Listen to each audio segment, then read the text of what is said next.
In today's video, I'm going to teach you how to connect Typeform with Metapixel for conversion tracking and CRM synchronization. To get started, open your Typeform builder and head over to the Connect tab. This is where Typeform lets you link your form to other tools so you can automate what happens after someone submits a response. If your goal is better tracking and cleaner follow-up, this is the place to begin. Once you're in the Connect area, look for the Metapixel option. If you want to track conversions directly back to your Facebook or Meta ad campaigns, this is the integration you'll use.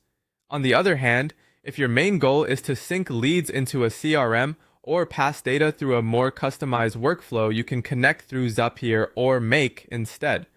Both of these tools act as automation bridges, allowing you to send form submissions to other platforms without needing to build anything manually. If you choose Metapixel, the next step is to enter your Metapixel ID. This ID tells Meta exactly which pixel should receive the event data coming from your Typeform.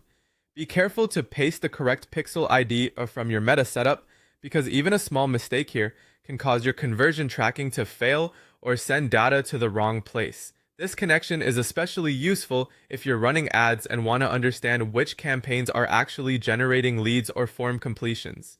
After entering the pixel ID, save or confirm the connection so the tracking can start working properly. If you're using Zapier or Make for CRM synchronization, make sure the workflow is also connected correctly on that side so the form responses go where you expect them to go.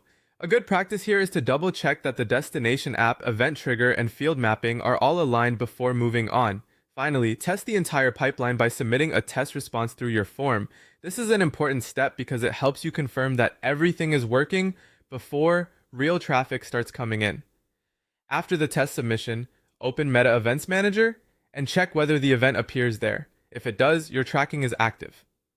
If you're also using Zapier or Make, check that the same test response reaches your CRM or connected app successfully. Taking a few minutes to test now can save a lot of troubleshooting later. Once the event appears in Meta Events Manager and your sync is working as expected, your setup is ready to support both ad attribution and lead management.